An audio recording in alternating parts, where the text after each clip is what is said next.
Olá pessoal, tudo certo? Meu nome é André Esteves de Andrade e vim aqui hoje para analisar um novo crime de perseguição, ou também chamado de stalking, que foi previsto no artigo 147-A do Código Penal pela Lei 14.132, que foi publicada no dia 1/4 agora. O que trouxe esse novo tipo penal? Vamos analisar o tipo objetivo dele, que é as elementares do crime, o que é necessário para que haja a tipicidade.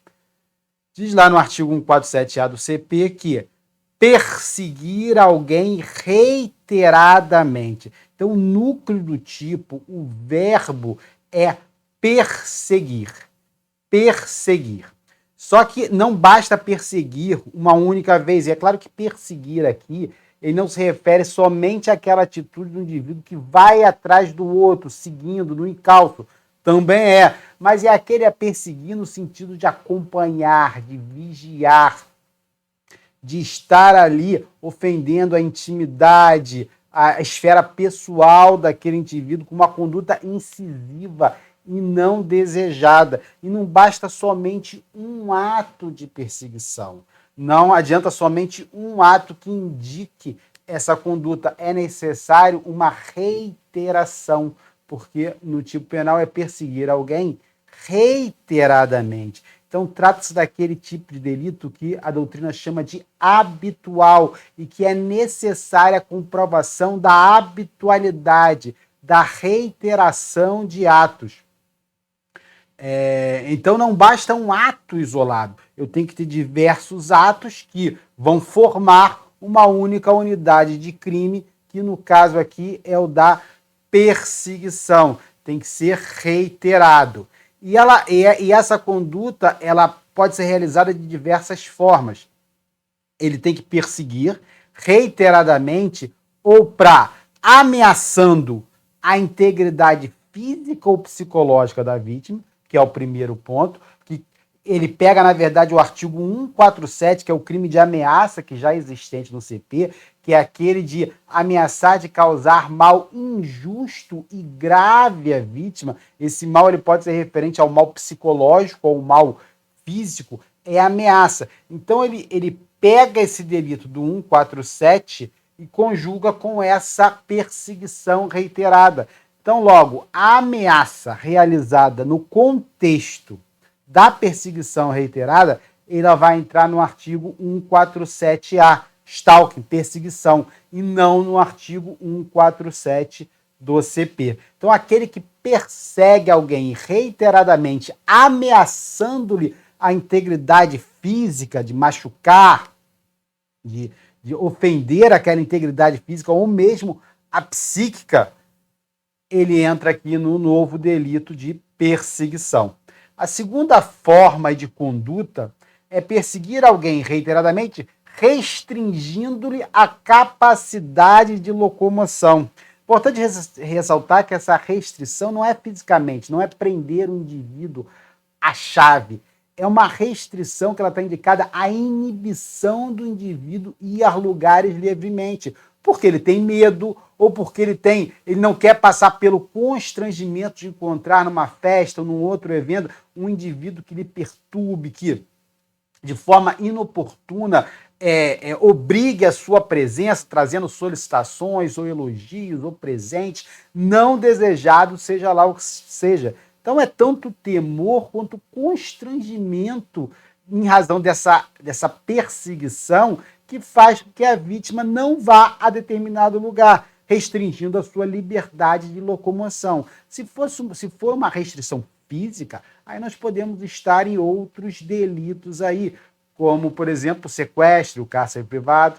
Importante ressaltar também que na questão da habitualidade, eu tendo um único ato de perseguição, eu não terei o crime aqui do 147-A, mas eu posso ter outro delito, como, por exemplo, o indivíduo que fica na frente da casa da vítima num dia determinado. Ela está lá na frente da casa, olhando para a casa da vítima ali de forma insistente, de forma que a vítima se sente amedrontada e há uma ameaça naquela conduta. É possível que se enquadre aí no delito do 147, mas não do 147-A, que exige a reiteração. Então, Primeira forma, ameaçando-lhe a integridade física ou psicológica. Segunda forma, restringindo-lhe a capacidade de locomoção em razão dessa inibição.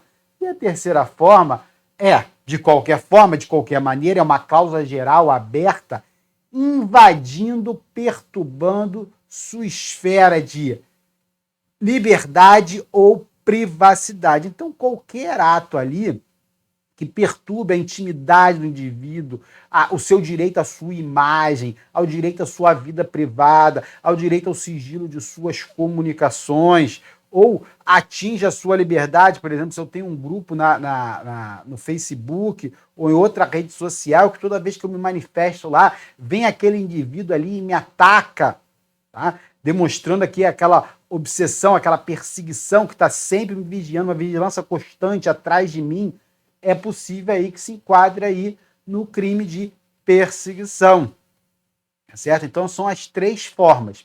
Agora, lembrando que existem atividades lícitas de vigilância e de apuração de fatos que, obviamente, não se enquadram aí nesse dispositivo legal. O Rogério Sanches ele traz o exemplo dos paparazzis, tá? Que ficam atrás de celebridades, buscando fotos para colocar em revistas ou internet.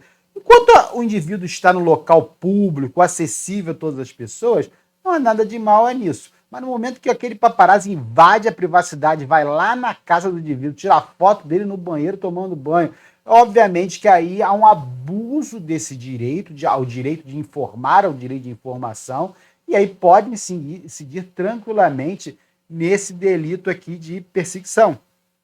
Também não entra na perseguição, a princípio, a atividade detetive particular, uma vez que é, inclusive, uma atividade regulamentada por lei recente, que é 13.432 de 2017. É uma legislação recente que regulamenta essa atividade do detetive particular. Então, em tese, essa atividade ali, quando realizada nas formas permitidas legalmente, dentro da licitude, não se enquadraria aqui nesse delito. A perseguição ele tutela a liberdade, o direito do indivíduo se autodeterminar, tá certo? Que não pode sofrer qualquer espécie de coação ilícita, e também tutela o seu direito à sua intimidade, à sua vida privada. O meio de execução é livre, uma vez que ele fala lá, ó, qual meio de execução? Por qualquer meio. Então ela tem uma execução livre, de qualquer modo. Pode ser pela internet, que é o chamado cyberbullying, pode ser por telefone, pode ser por qualquer outra forma, pessoalmente, ou pode ser até a combinação dessas formas. Basta que tenha ali aquela ameaça, integridade física, psicológica, restrição da liberdade, ou de qualquer modo atingir ali a liberdade ou a intimidade da vítima, por qualquer meio. O sujeito passivo ativo aqui é bem importante, porque ele é um crime comum. Não é um crime próprio. Qual o crime próprio? É aquele que exige uma qualidade especial do agente. E aqui não. Qualquer um pode cometer esse crime de perseguição e qualquer um pode ser vítima desse crime de perseguição. Como é normal acontecer num contexto de violência contra a mulher, numa violência doméstica, pode-se pensar, e não tenha dúvida que os examinadores utilizarão isso, que apenas a mulher pode ser vítima. Não. Tanto o homem quanto a mulher podem ser vítimas de perseguição, e, inclusive, se a vítima for mulher, simplesmente por esse motivo, não há qualquer aumento de pena. Não há hipótese de majoração. Vai existir, como nós vamos ver já já, se for o caso de o crime for cometido em razão do gênero feminino. Aí é diferente, tá bem? Tipo subjetivo, qual é o elemento subjetivo exigido ali? É o dolo, não há modalidade culposa, tem que ter o dolo, e não há uma finalidade específica, um elemento subjetivo especial, uma finalidade especial ali de agir para que haja esse elemento subjetivo. Não, basta o dolo, certo? Não há uma finalidade específica, como existe, por exemplo, lá nos crimes de abuso de autoridade. Consumação e tentativa. Quando é que se consuma? Se for em relação à ameaça à integridade física ou psíquica, o entendimento que é um crime formal, isto é, não é necessário o resultado naturalístico. Já é o entendimento que havia para o artigo 147 do CP, para ameaça. então não há por que mudar. É no sentido seguinte, aquela ameaça feita, ela não necessariamente precisa se concretizar para que consuma a ameaça. Basta a ameaça. Concretizando a ameaça, aí, obviamente, nós teremos um outro crime em razão dessa concretização e será, inclusive, absorvida a ameaça, dependendo do caso. Mas a ameaça em si, e aqui a perseguição reiterada, ameaçando, ela não necessita desse resultado naturalístico. Basta a conduta ali. Se ocorrer efetivamente, é um mero exaurimento ou até outro delito, tá certo? Agora, nas modalidades, nas formas de restringir a liberdade da vítima ou realizar outros atos que invadam ou perturbam a esfera de liberdade ou privacidade da vítima, nessas duas modalidades aí, nesse caso aí teria que ser um crime material, porque aí eu tenho que ter a efetiva restrição da liberdade por inibição e eu tenho que ter a invasão ou perturbação da liberdade ou privacidade da vítima. Então, nessas duas modalidades, me parece, vamos ver como é que vai se portar a jurisprudência, é claro, mas me parece que seriam crimes materiais, enquanto na ameaça seria um crime formal. Cabe tentativa na perseguição? Vou dizer que não. Por quê? Porque é um crime habitual. E majoritariamente a doutrina vai dizer que nos crimes habituais não cabe tentativa. Por quê? O crime habitual eu tenho que ter uma prática reiterada de atos, tá certo? Não basta um ato. Eu tenho que realizar o ato hoje, realizar o ato em outra ocasião, eu não tenho um número específico, vai depender de caso a caso, para demonstrar ali a habitualidade. Não basta um ato. Então, nesse crime, ou eu tenho um conjunto de atos que vai me permitir dizer, há o crime aqui e é crime habitual, ou eu não tenho esse conjunto de atos e eu não tenho a possibilidade do crime, nem no modo tentado, tá certo? Então, nessa situação, e como é crime habitual, majoritariamente vai dizer que não cabe a tentativa, ressaltando que tem um entendimento majoritário que mesmo nos crimes habituais, excepcionalmente, se caberia a tentativa. Mas o entendimento majoritário é que não. Preceito secundário, lá a pena é uma reclusão de 6 meses a 2 anos. Como a pena máxima é até 2 anos, trata-se de crime de menor potencial ofensivo, que vai ser lá do rito sumaríssimo do juizado especial criminal, vai caber aí a transação penal, vai caber inclusive a composição civil dos danos, uma vez que, inclusive com a possibilidade de importarem renúncia à representação, uma vez que, como nós vamos ver, se trata de crime de ação penal condicionada à representação, então se eu tiver a composição civil dos danos, a renúncia a essa representação. E vai caber também a suspensão condicional do processo, porque a pena mínima é inferior a 1 ano, tá certo? As majorantes, a lei trouxe 3 majorantes, uma delas, crime cometido contra criança, adolescente ou idoso. Criança até 12 anos, pessoa com menos de 12 anos completos, tá certo? Menos de 12 anos, criança, conforme o ECA.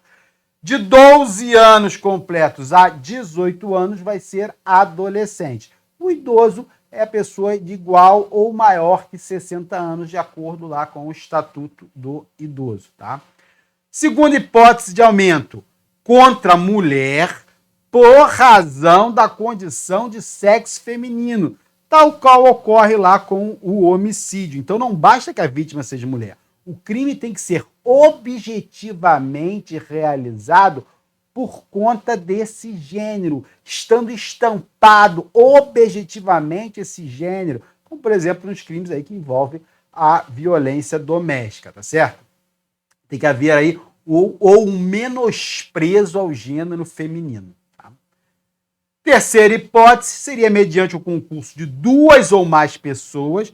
Cuidado, porque lá no projeto eram 3 e aqui entrou só 2 ou mais pessoas, ou com emprego de arma. E aí a grande pergunta é o seguinte, tá, essa arma aí vai ser só a arma de fogo ou cometido por meio de arma branca também vai majorar?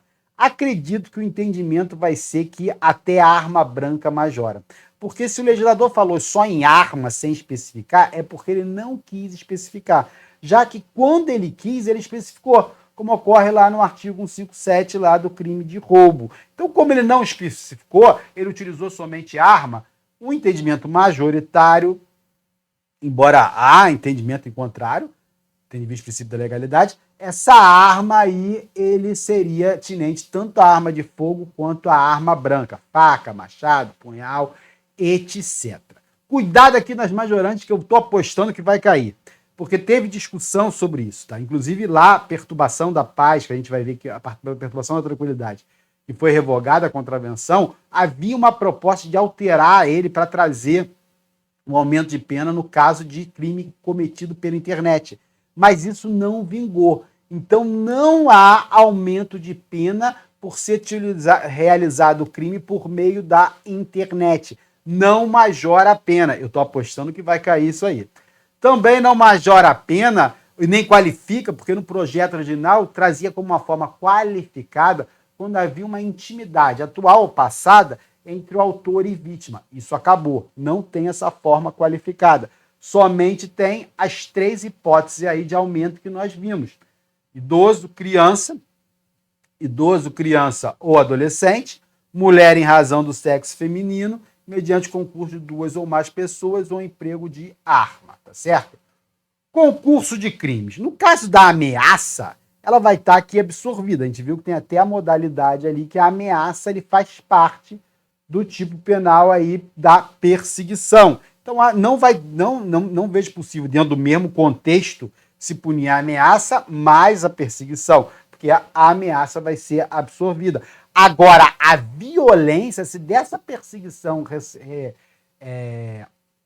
for utilizada um ato violento, de violência, aí eu vou ter um concurso de crimes com a soma. Eu vou ter o crime de perseguição somado à pena aí da referente à violência, tá certo? A ação penal. A ação penal, ela era incondicionada, porque ela era uma contravenção penal, como nós vamos ver. Incondicionada. Ação penal pública incondicionada. Agora, trazendo esse delito de perseguição, eu tenho uma ação penal pública condicionada à representação. Então, entendeu o legislador que eu preciso ouvir a vítima, eu preciso da autorização da vítima para realizar aquela persecução penal. Tá certo?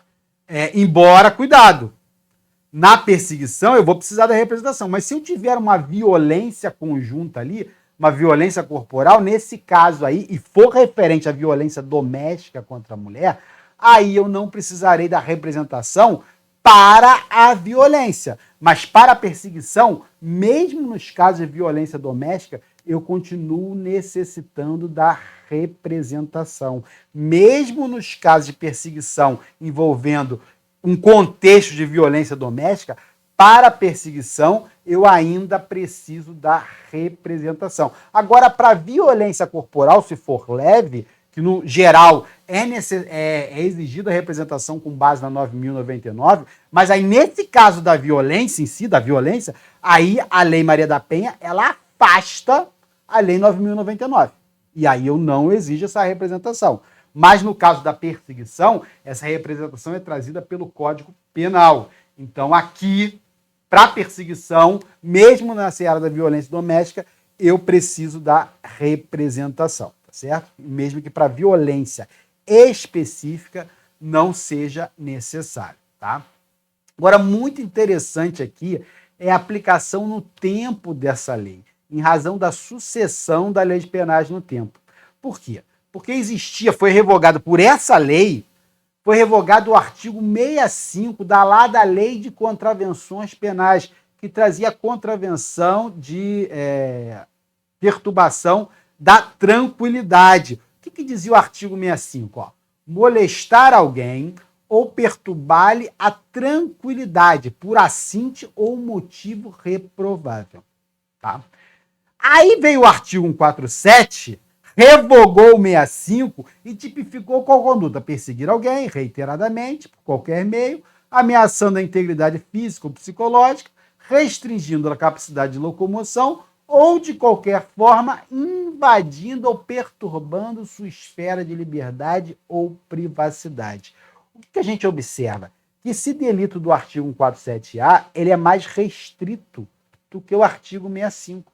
O artigo 65, que era revogado, ele era mais amplo. Primeiro que a gente pode trazer condutas que não entrem no artigo 147-A, mas entravam no artigo 65. E outra que havia uma dissidência, mas havia entendimentos que apenas uma só conduta ela já tipificava pelo artigo 65. Apenas uma conduta de molestar, ela já tipificaria no artigo 65. E agora no artigo 147-A, como nós já vimos, eu preciso ter uma reiteração. Então, o indivíduo que, antes da entrada em vigor do artigo 437, realizava um ato de perturbação, ele poderia, para esse entendimento, entrar no artigo 65 da Contravenção Penal, mas não poderia hoje entrar no artigo 147-A do CP. Então, para esses casos, houve o quê? Um abolício crimes, tá certo? Em razão da retroatividade da lei penal mais benéfica, conforme previsto lá na Constituição, inciso 40 do artigo 5º, e no artigo 2º do CP, abolício crimes, é uma causa de extinção da punibilidade. Então, como foi revogado no dia 1/4, com a publicação, o artigo 65 da Lei de Contravenções Penais, esse indivíduo que está sendo processado por realizar somente um ato de molestar, tá certo?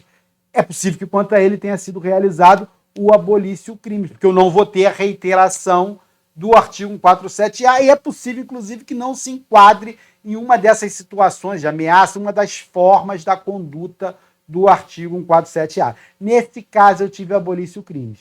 Porém, no restante das condutas que se enquadrem no novo artigo 147-A, que se enquadravam no artigo 65, que era aberto, e se enquadram nesse artigo 147-A, eu não tive abolício crime, não. Eu tive o princípio da continuidade normativa do tipo, isto é, houve a revogação daquele tipo legal, mas aquela conduta, a criminalização daquela conduta, ela ainda se manteve, só que um outro dispositivo legal. Então se mantém, e o indivíduo que cometeu aquela conduta anteriormente à entrada da lei continua a responder por ela. Só que o artigo 147-A, ele traz uma pena de reclusão de 6 meses a 2 anos.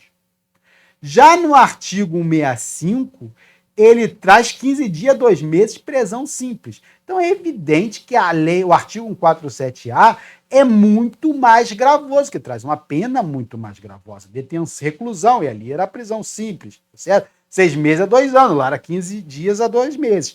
É possível que o indivíduo realizou esse ato de perseguição reiterado antes da entrada em vigor do artigo 147, receba a pena do artigo 147-A? Obviamente que não, porque se trata de uma lei impécios, tá certo? Uma lei que piorou a situação do agente e ela não pode jamais retroagir para atingir os atos passados. Ela só vai valer para os crimes cometidos da sua entrada em vigor para frente. Então, se aquele indivíduo que cometeu lá o artigo 65, tá certo?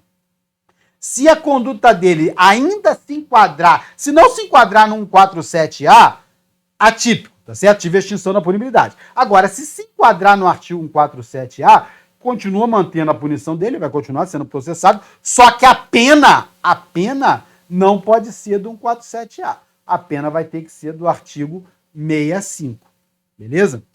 E uma outra questão também nesse aspecto aí do tempo, tem o aspecto processual. A gente via só, no artigo 65 da Contravenção Penal, era ação penal pública incondicionada. Contravenção. Agora, no 147-A, o legislador trouxe a obrigatoriedade da representação. Eu tenho que ter a representação da vítima. Nesse aspecto, ela foi melhor, tá certo? E a lei que traz condição de procedibilidade, ela condiciona o exercício da persecução penal, atingindo inclusive o ius puniendi estatal, ela sempre tem uma natureza penal. E também, nesse caso, tem uma natureza processual, uma vez que ele traz aí uma condição da ação. Tá? Então, é uma condição para apresentação da denúncia, tá certo? Uma condição para apresentação da denúncia. Então, nesse caso aí, ela é chamada de uma norma de natureza mista, tanto aspecto processual quanto aspecto material. Então, em tese, ela tem que retroagir, aplicando o princípio da retroatividade lá do inciso 40 do artigo 5º, lá do artigo 2º do CP. Só que como é que os tribunais têm enfrentado isso? Vocês imaginam, todas as pessoas que foram condenadas por esse artigo 65 do CP, se eu entender aí que todas precisariam dessa representação, eu vou anular todos esses julgados, vou exigir a representação da vítima de todos aqueles fatos acontecidos lá atrás e um monte de processos em curso. Então, cotejando aí segurança jurídica com essa exigência da retroatividade, os tribunais superiores eles têm estabelecido marcos. Em determinado momento processual, quando entra em vigor a lei, vai se aplicar a lei nova. Se já tiver passado daquele momento processual, se aplica a lei antiga e se tem convalidado todos os atos anteriores, com base no artigo 2º lá do CPP, que traz o tempus regit actum. Então, como é que os tribunais têm lançado isso? A gente tem um caso recente aí, que é do estelionato. O estelionato era incondicionado em todas as suas formas. Um pacote anticrime, a Lei 13.964, passou a ser, em regra, condicionado. Há exceções, tá? Pessoa maior de 70 anos, administração pública, mas, em regra, é condicionada a representação. E o que se faz com um monte de estelionato em curso que estavam tramitando o processo quando entrou em vigor da lei? Aí você vai ter um entendimento que vai dizer, a norma é mista, ela tem que retroagir, porque ela tem interesse penal e a norma penal mais benéfica, ela retroage. E quando você cria mais requisitos para o exercício da ação penal, não tenha dúvida que é mais benéfico ao agente. Então ela teria que retroagir. Só se coloca como um marco, como segurança jurídica, o trânsito em julgado. A 6ª turma do STJ entende assim, dizendo que, tudo bem, no estelionato, é preciso agora a representação, então todos os processos que estão em curso precisam da tramitação. A gente vai intimar a vítima para a vítima dizer lá num determinado prazo se ela quer ou não representar. Se ela não quiser representar ou ficar em silêncio ou não for achada, eu tenho a decadência, tá certo? Aplica-se, inclusive, por analogia, o artigo 91 lá da Lei 9.099, que trouxe lá esse critério de transição, quando criou lá a representação para lesão corporal leve e para lesão corporal culposa, tá certo? Ele aplica por analogia. Só que a 5ª turma do STJ e a 1ª turma do STF não tem esse entendimento. Eles entendem o seguinte, tá? A representação é necessária para a apresentação da denúncia, correto? Então, se naqueles casos, antes da entrada em vigor da lei que criou a necessidade da representação, se eu tiver uma denúncia oferecida já oferecida, eu teria um ato jurídico perfeito. Se depois vier uma lei e depois do oferecimento da denúncia, exigiu a representação, não importa. A denúncia já foi oferecida, seria um ato jurídico perfeito. E aí não teria essa necessidade de intimar a vítima para ver se ela necessita de representação ou não. Inclusive, eles utilizam o seguinte raciocínio, que essa representação ela é uma condição de procedibilidade da ação penal no início. Procedibilidade e não de prosseguibilidade da ação penal, para ela prosseguir. Esse é o entendimento da 1ª turma do STF e da 5ª turma do STJ. Já a 6ª turma vai dizer que não é isso. Por quê? Porque a lei ela é mista, então ela tem aspectos penais, a Constituição manda retroagir e eu tenho que retroagir, e inclusive não seria possível aplicar esse ato jurídico perfeito, porque o ato jurídico perfeito está no artigo 5º da Constituição Federal, que traz direitos e garantias individuais fundamentais do cidadão, prioritariamente em face do próprio Estado. Então não poderia se o Estado se valer daquele ato jurídico perfeito, que é um direito do cidadão em face do Estado, e não do Estado em face do cidadão. Grande abraço, pessoal, bons estudos. Fica à disposição aí para qualquer comentário, qualquer dúvida. Abração.